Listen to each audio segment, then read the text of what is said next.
오늘 이 본문의 말씀은 그 당시에 최고의 제국이었던 이 아수르에 대한 하나님의 심판의 말씀을 기록하고 있습니다. 아수르는 그 당시에 최고의 제국이었습니다. 제국이 정신을 차리고 마치 잠자는 호랑이였던 것 같은 것이 이제 아하스 왕의 이 통치가 끝날 때쯤부터 깨어나기 시작하면서 아하스 왕이 본격적으로 이제 그 통치를 할 때 깨어나기 시작하면서 이제 수많은 나라들을 주변에 복속을 시키죠. 가는 데는 아주 파죽지세로 다 무너뜨립니다. 여기 9절에 보면 그 정복된 나라들이 나오죠. 갈로와 갈그미스.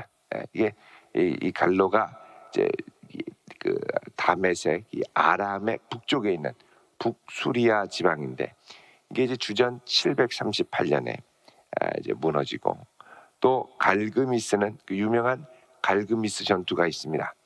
이 유브라데의 이제 중류쯤에 있는 이 하란 아브라함이 있었던 이 하란의 서쪽에 있는 또 아주 유명한 교통의 요충지인데 여기가 이제 주전 717년에 무너집니다. 또 하맛, 여기 또 나오는데 하맛이 주전 720년 아르밧과 같이 이제 싸우다가 이제 무너지고, 사마리아 북이스라엘이 이제 주전 722년에 무너집니다. 그러니까 다 요 720년을 전후할 때에 다 무너지죠. 또 732년에 다메섹 아람이 또 이제 사마리아 무너지기 전에 10년 전에 무너지고 다 무너집니다. 이 주변을 초토화시킨 강력한 제국이 누구냐? 바로 아수르라는 겁니다. 아수르. 이 아수르가 초토화되는데 이 하나님께서 뭐라 그러냐면 너희들은 내 진노의 막대기. 그러니까 아수르가 스스로 어떻게 한 게 아니라 아수르는 하나님이 쓰시는 진노의 막대기. 그러니까 이 하나님의 진노를 바라며 막대기와 같은 역할을 하고 열방을 치는 것은 아수르의 뜻에 따른 게 아니라 하나님의 열방을 경영하는 계획에 따라 진행이 된다는 겁니다. 그리고 그 손에 몽둥이를 이 몽둥이를 때리면 아프죠. 그게 뭐냐? 내 분노라. 하나님의 분노를 표출하는. 그래서 여러분 우리의 인생은 쓰임 받는 겁니다. 내가 나를 위해서만 살면 그것처럼 허망하고 힘든 게 없죠. 갈수록 공허해집니다. 근데 내가 내 의미, 존재의 의미를 아주 확인하고 느낄 수 있는 중요한 방법은 뭐냐? 하나님 앞에 쓰임 받을 때. 여러분 주님을 위해서 우리의 것들을 많이 내어드리고 또 귀하게 쓰임 받을 수 있기를 축원드립니다. 쓰임 받을 때 의미가 있습니다. 그래서 하나님께 쓰임, 심지어는 아수르도 하나님이 열방을 혼내기 위해서 들어 쓰시더라는 겁니다. 하나님이 들어 쓰실 때, 그때가 중요하죠. 야, 나는 원래 운이 많은 사람인가 보다. 나는 원래 이게 이제 천운이 이제 오는 모양이구나. 이렇게 생각할 게 아니라 하나님이 나를 쓰시는구나. 주님이 나를 쓰실 때가 가까이 오는구나. 자, 아수르를 하나님이 들어 쓰신 사명은 뭐냐? 6절에 그를 보내어 경건하지 아니한 나라를 치게 한다. 하나님을 경외했던 나라들 이제 돌아서고 하나님을 멀리하고 이런 나라들에게 정신을 차리게 하고, 또 그에게 명령하여 나를 노하게 한 백성을 쳐서 탈취하며 노략하게 했다. 또 그들을 길거리에 진흙같이 짓밟게 하려고 했다. 자, 이제 하나님께서 이제 쓰시고 그를 치고 명령을 내려서 그들을 이제 쓰시려고 하는데, 이제 문제는 7절에 그의 뜻은 이같지 아니하며 그의 마음의 생각도 이같지 아니하고 다만 그의 마음은 허다한 나라를 파괴하고 멸절하려 하는도다. 자, 하나님이 이들을 혼내고 정신을 차리게 하고 이렇게 하려고 하는데 이 쓰임 받을 때 이게 자기 힘으로 착각하면 하나님이 허락하신 권세, 하나님이 허락하신 이 영역, 능력, 요거를 사유화하기 시작한다는 거죠. 여기서부터 타락의 징조가 시작이 됩니다. 하나님이 쓰실 때 이게 내 힘으로 하는 게 아니라 이 힘 내 거가 아니라 하나님이 쓰시는 거야. 겸손하게 내어드리고 겸손하게 하나님이 쓰시는 데까지만 가야 되는데 내가 좀 하지, 내가 힘이 좀 있지, 내가 능력이 있지, 이것들이 약을 올리는데, 그리고 아예 하나님이 쓰시려고 하는 데를 넘어가서 이제 아예 멸절시키라는 거예요. 하나님의 징계를 깨닫고 회개하고 돌아와야 되는데 멸절. 여러분, 이 사명을 그나마 잘 감당한 나라가 이제 바벨론이고, 아수르 다음에 바벨론이지 않습니까? 바벨론은 그나마 좀 낫습니다. 근데 아수르는 아주 고약하게. 왜 그러냐면 이 아수르는 이 민족을 정복을 하면 이 민족의 이 정체성, 아이덴티티를 남기지 않기 위해서 혼혈 정책을 실시했습니다. 그래서 여기 딱 이 백성들이 있으면 웬만한 사람들 다 잡아갑니다. 그리고 이 제국에 있는 다른 데 정복한 민족들을 일로 데려와서 혼혈해서 살게 하고, 여기 끌고 간 백성들도 살게 하고, 그래서 민족적 정체성을 없애서 이제 한 세대만 지나면 제국의 반기를 이제 엄두를 내지 못하도록, 그래서 아주 잔인하게 짓밟고 무참하게 죽이고 민족적 흔적을 남기지 않도록. 그래서 나중에, 그러니까 이게 사실은 기적인 게, 나중에 이제 이 북이스라엘이 이제 아수르에게 정복을 당하고 다 이제 끌려가고, 또 거기서 혼혈 정책으로 막 섞이고, 여기서도 또 섞이고. 근데 놀라운 건 이들이 그 민족적 정체성이 흐려졌음에도 불구하고 다시 나중에 이 북이스라엘로 돌아오게 되죠. 여기 남았던 사람들, 이제 여기에 다시 돌아와서 남은 사람들을 이제 사마리아 사람이다 이렇게 얘기를 합니다. 근데 이들이 이렇게 해서 물론 신앙은 많이 변질됐습니다. 또 자기들의 신앙적 정체성을 이제 지키기 위해서 이들은 모세오경 외에 사무엘상하, 역대상하, 열왕기상하, 그리고 시편, 잠언 이런 것들을 아예 인정하지 않고 여기는 사마리아 오경만 인정합니다.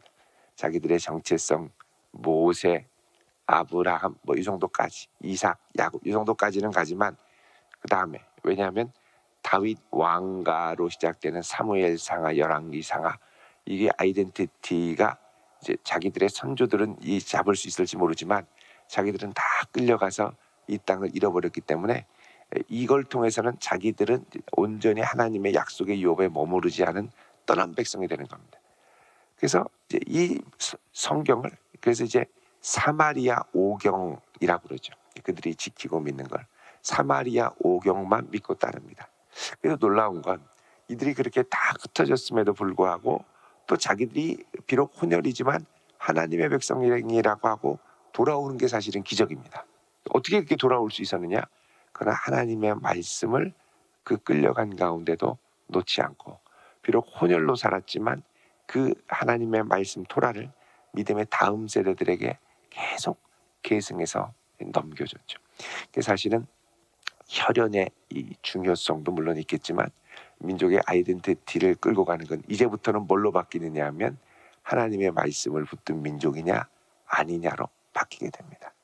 그래서 이제 옛날부터 가져왔던 이 뭡니까 유월절 의식을 이 사마리아 지역에서 아직까지 이어받아서 지금은 그 후손들이, 사마리아 족속의 후손들이 뭐 몇백 명이 안 남았다고 그러죠. 그래서 사마리아 유월절 축제가 있습니다. 거기 지금도 가면 그걸 따라서 아직까지 사마리아의 제사장이 아직 있습니다. 그래서 거기서 양도 잡고 축제를 벌이죠. 해마다 한 4월 중순쯤 되면 이제 유월절이 되는데 유대인 거기 가면은, 그래서 저희들이 그 전에 그 성지순례를 갔을 때 한 번은 이 사마리아 유월절 하는 날이랑 딱 겹쳤습니다. 그날 밤에 막 양 잡고 정말 유월절 하듯이 막 이렇게 하고 전 세계에 있는 텔레비전에서 그걸 또 방영하기도 하고 그렇게 했었죠.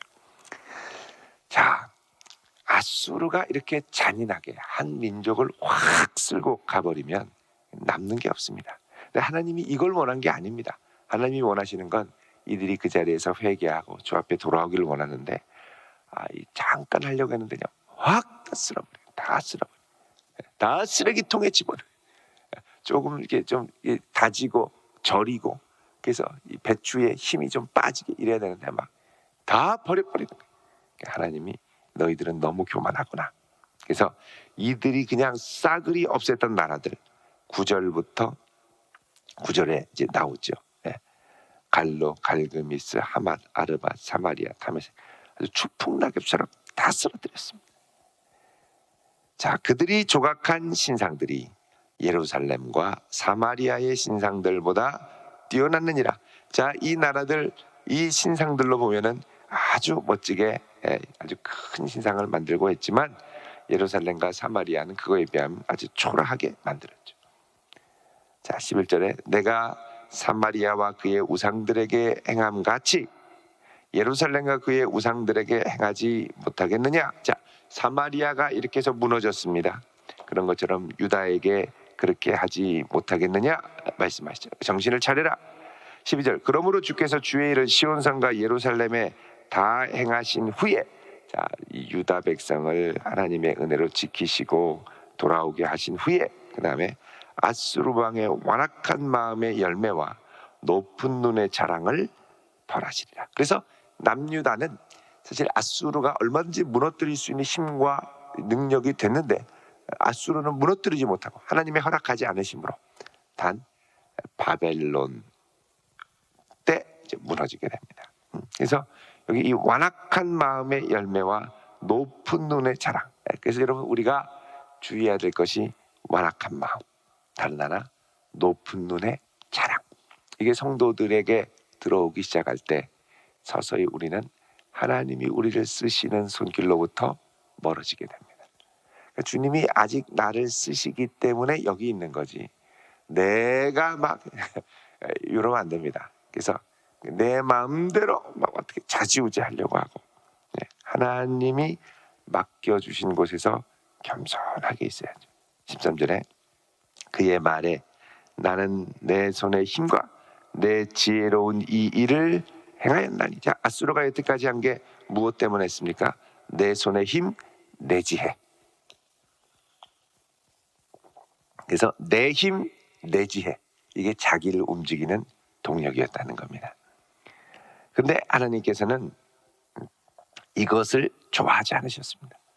자기 힘과 지혜로, 여기 보면 13절 중반에 열국의 경계선을 걷어치우고 그들의 재물을 약탈하고 용감한 자처럼 위에 거주한 자들을 낮추고 내 손으로 열국의 재물을 얻은 것은 새의 보금자리를 얻음 같고 온 세계를 얻은 것은 내버린 알을 주음 같으나. 자, 여러분 여기 보면 이 아수르가 온 열방을 차지한 게 새의 보금자리, 새 둥지를 얻고 또 새가 내버린 알을 주음 같다. 자, 가서 보니까 이 보호하던 어미새가 떠나고 둥지에 딱 남아있는데 거기에 알들이 이렇게 있습니다. 부화하려고. 딱 가보니까 지키는 새가 어디로 날아가고 없는 거예요. 야, 이게 웬 떡이냐? 그리고 그거 그냥 취해버린 겁니다. 이게 웬 떡이냐? 블루 오션이죠. 아무도 건드리지 않은 그 새와 새장과 새집과 알을 딱 가지고 왔습니다. 근데 그때 날개를 치거나 입을 벌리거나 지저귀는 것이 하나도 없었다. 방해하는 세력이 없을 정도로 조용했다는 거죠. 아수르 가는 길에 막을 자가 없었고 가는 곳마다 다 취해가지고 방해하는 세력이 없으니까 이게 웬 떡이냐 하고 계속 이삭줍기 하듯 열방을 그냥 너무 쉽게 정복해 버린 겁니다. 이게 사실은 하나님의 은혜인데 하나님이 허락하시니까 가능한 건데 안 그러면 가는 데마다 격렬하게 저항하겠죠. 근데 아수르는 너무 쉬웠다 이렇게 얘기를 하는 거예요.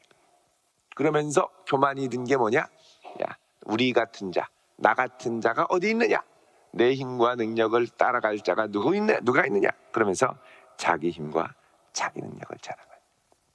근데 하나님께서는 그게 아니라는 겁니다. 15절에 도끼가 어찌 찍는 자에게 스스로 자랑하겠습니다. 도끼, 날은 날카롭죠. 내 힘으로 나무를 찍는 거다. 그러는데 아니죠. 도끼 자루를 갖고 휘두르는 자가 쓰는 겁니다. 도끼는 자기 날의 날카로움을 자랑하지만 쓰는 자의 이 손에 붙들려서 쓰는 자가 완력을 휘둘려서 이 도끼로 나무를 찍지 않으면 절대 아무 영향을 끼칠 수 없다는 거죠. 나는 날카롭게 준비됐을 뿐이고 실제로 휘두르는 분이 따로 있다는 거예요. 이거를 인정해야 되는데, 자, 그다음 보면 톱도 나옵니다. 톱이 어찌 켜는 자에게 스스로 큰 채 하겠느냐. 자, 톱이 막 나무를 자릅니다. 근데 스스로 큰 채 하겠느냐. 이거 봐라, 내 이 톱날이 이렇게 세지. 아니, 이 켜는 사람이 있어야 톱도 작동을 하죠. 막대기가 자기를 드는 자를 움직이려 하며 몽둥이가 나무 아닌 사람을 들려 함 같으니로다. 이제는 막대기가 막 휘초리를 때리려면 이게 막 이 주인이 때려야 되는데 막대기가 일어나서 주인 손을 좌지우지하려고 한다는 거예요. 아무것도 아닌 막대기, 착각하지 말라는 겁니다. 그래서 지혜로운 사람은 착각이 들려고 그럴 때 정신을 번쩍 차립니다. 근데 미련한 사람은 착각이 들 때 착각에 빠지죠. 스스로 뻑 합니다. 내가 이렇게 봐라. 그래도 내가 하니 이렇게 되는 게 아니냐. 역시 나는 대단해. 스스로 퍽 한 겁니다, 이게. 여러분, 그러지 말라는 거예요. 쓰임 받을 뿐인데, 지혜도 주시고 능력도 주시고 사람을 붙여서 배우게도 하시고 익히게도 하시고, 그 준비가 된 나는 몽둥이, 도끼 잘 쓰는 도구로 이렇게 준비됐을 뿐인데, 도구로 준비돼도 하나님이 쓰셔야 쓰임 받는 거죠. 이 세상에 보면 잘난 사람, 또 멋지게 준비된 사람 얼마나 많습니까? 근데 정말 비운의 천재들이 많습니다. 비운의 천재는 뭐냐? 너무 잘 준비되고 너무 똑똑하고 너무 잘났는데 때를 잘못 만나고 사람을 잘못 만나고 쓰임받지를 못하는 거예요. 막 쓰임받으려고 하는데 사기꾼을 만났습니다. 이용만 당하다가 인생 망합니다. 얼마나 비극입니까? 세계적인 천재, 세계적인 특허.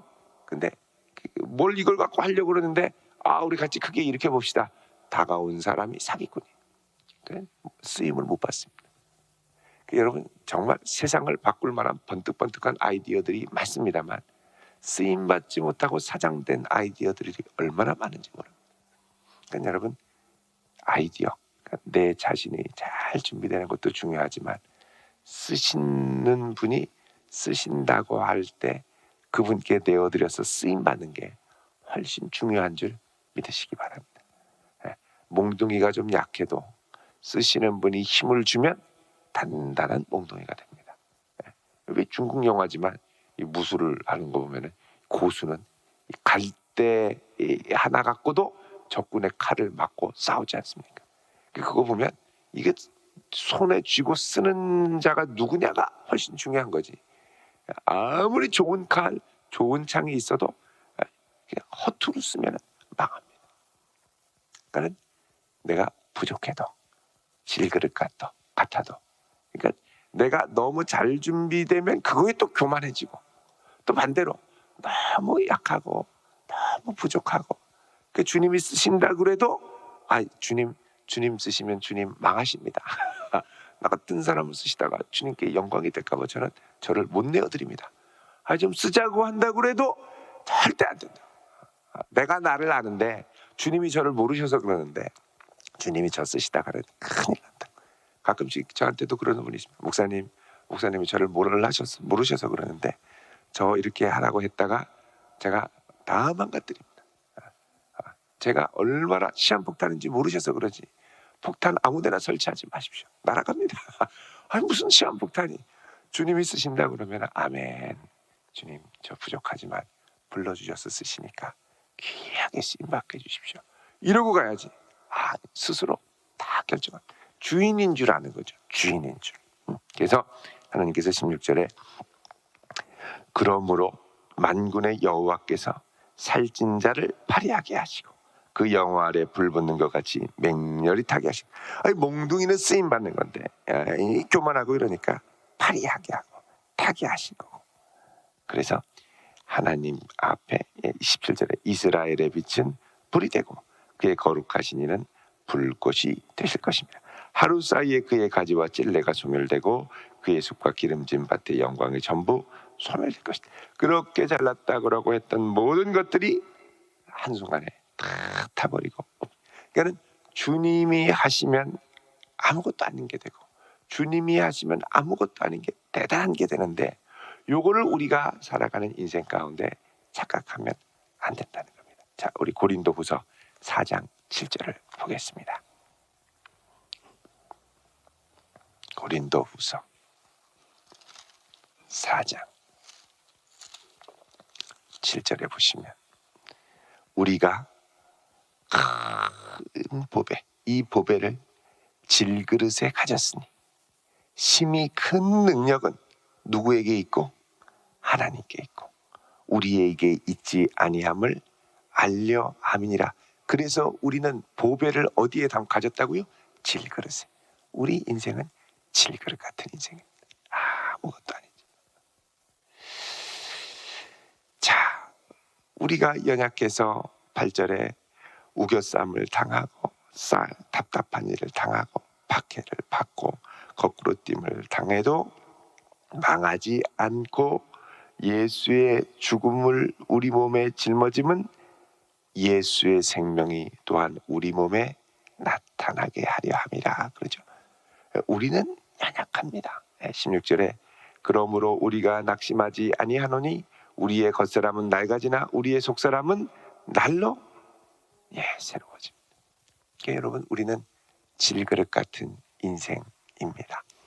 그리고 내가 무엇인가 대단하게 쓰임받고 뭔가를 할 것 같을 때 이거를 내 힘과 능력으로 절대 여기서는 안 되고, 물론 내게 이런 달란트와 재능과 은사도 주셨지만 더 중요한 건 뭐냐? 쓰시는 분의 손이 중요합니다. 주님, 저를 잘 써주십시오. 정말 주님 필요한데, 주님 영광을 드러내는데, 그런데 저를 꼭 써주십시오. 그렇게 기도해야지. 주님, 정말 자존심 상해서 제가 누군 줄 아시고 저를 이런 데다가 쓰십니까? 저는 기분 나빠서 못합니다. 또 어떤 분은 주님, 저런 인간과 같이 쓰시려면 죽어도 저는 같이 못하겠습니다. 또 같이 쓰임받는 사람이 마음에 안 든다고 싫다고 그러는. 여러분, 주인이 쓰실 때는 다 뜻과 섭리와 목적이 있죠. 사도 바울도 옛날에 이 마가랑 절대 못 간다, 막 혈기를 부리면서 마가를 내쫓고 헤어졌죠. 나중에는 다시 합니다. 깨달은 거죠. 나를 쓰시는 분은 하나님, 나를 부르신 분도 하나님. 여러분, 이 귀한 믿음 고백을 갖고 오늘 하루도 또 이 한 해 남은 시간들도 주 앞에만 귀하게 쓰임받는 아름다운 성도 되시기를 주의 이름으로 축원드립니다. 기도하겠습니다. 거룩하신 아버지 하나님, 저희들은 주님이 쓰시는 막대기요, 저희들은 아무것도 아님을 이 아침에 고백합니다. 거룩하신 주께서 은혜와 능력의 손을 들으시고 저희들의 인생을 긍휼히 여기사 이 한 날도 주 앞에 귀하게 쓰임받게 하여 주옵소서. 겸손하게 하시고 주님 쓰신다 할 때 기쁨으로 우리를 내어드릴 수 있도록 함께하여 주시옵소서. 예수님의 이름으로 기도드리옵나이다. 아멘.